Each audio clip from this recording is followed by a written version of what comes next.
Bonsoir. Installez-vous bien, remontez la couverture jusqu'aux épaules. Voilà. Ce soir, un conte de Perrault qu'on entend moins souvent, et c'est dommage, car c'est le plus tendre de tous, Riquet à la houppe. Il était une fois une reine qui donna naissance à un petit garçon. Si étrange, si mal fait, qu'on douta longtemps qu'il eût forme humaine. Il avait une grosse touffe de cheveux plantés de travers sur la tête, sa houppe, et on l'appela Riquet à la houppe. Mais une fée, présente à sa naissance, rassura tout le monde. Cet enfant sera le plus spirituel du royaume. Son esprit brillera si fort qu'on en oubliera son visage. Et je lui fais un don, il pourra rendre aussi intelligent que lui la personne qu'il aimera le mieux.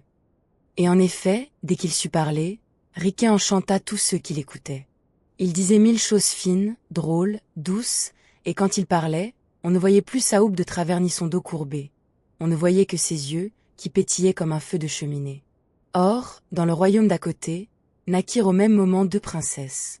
La première était belle comme le jour, mais la même fée annonça qu'elle serait aussi simple d'esprit qu'elle était belle.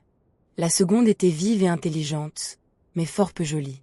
Je ne peux rien contre cela, dit la fée, mais je fais un don à l'aînée. Elle pourra rendre beau ou belle la personne qu'elle aimera le mieux. Les années passèrent. L'aînée, si belle, restait seule dans les fêtes. On venait l'admirer, mais au bout de 3 phrases, on s'éloignait poliment. Elle en pleurait, le soir, dans les jardins. Je donnerais toute ma beauté, soupirait-elle, pour avoir seulement la moitié de l'esprit de ma sœur. Un jour qu'elle se promenait seule dans le bois, en ruminant sa tristesse, elle entendit quelqu'un venir. C'était un jeune homme petit et tordu, magnifiquement vêtu, qui la salua avec une grâce parfaite. C'était Riquet à la houppe. Il avait vu son portrait, était tombé amoureux de sa douceur, et avait quitté son royaume pour la rencontrer. Ils s'assirent sur une souche moussue et parlèrent, enfin, lui parlaient, avec cette conversation qui rendait tout léger, et elle écoutait, émerveillée qu'on ne la quitte pas au bout de 3 phrases. « Je ne comprends pas tout ce que vous dites, avoua-t-elle enfin, les larmes aux yeux, et c'est ma grande honte. Je suis sotte, voyez-vous, et cela me rend plus malheureuse que vous ne pouvez l'imaginer. Alors j'ai exactement ce qu'il vous faut, dit Riquet doucement. J'ai le pouvoir de rendre tout mon esprit à la personne que j'aimerais le mieux. Il ne tient qu'à vous. Acceptez seulement de m'épouser dans 1 an, jour pour jour, et l'esprit vous viendra à l'instant. La princesse, confuse, accepta en se disant qu'1 an, c'était bien loin. Et aussitôt, quelque chose changea. Elle se sentit comme une maison dont on ouvre toutes les fenêtres un matin de printemps. Les mots lui venaient, justes et clairs. Elle rentra au palais en tenant des conversations si fines que toute la cour n'en revenait pas. L'année passa. La princesse, devenue brillante, était maintenant entourée de prétendants. Mais aucun ne lui plaisait vraiment. Trop d'esprit chez elle maintenant pour se contenter de beaux visages vides.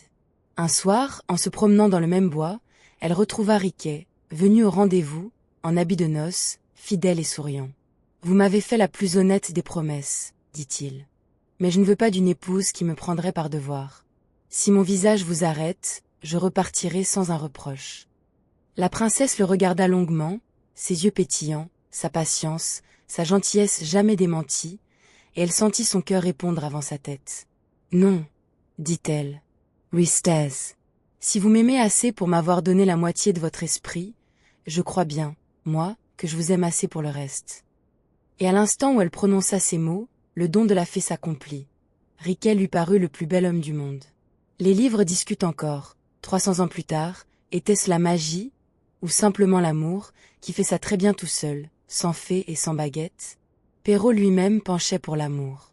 Ils se marièrent le lendemain, dans le bois même, sous les arbres qui laissaient tomber leurs feuilles d'or comme des confettis lents.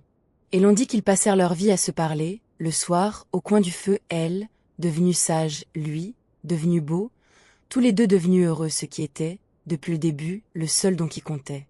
Voilà, l'histoire est finie. Elle dit une chose simple. Ce qu'on aime chez quelqu'un finit toujours par être ce qu'on voit. Pensez à quelqu'un que vous aimez, gardez son visage sous vos paupières. Respires dousement. Bonne nuit, et à demain soir. Et avant de fermer tout à fait les yeux, si vous aimez ces histoires du soir, pensez à vous abonner, tout doucement, sans vous relever. C'est le meilleur moyen de retrouver la prochaine histoire, très bientôt. Merci d'être là, et dormez bien.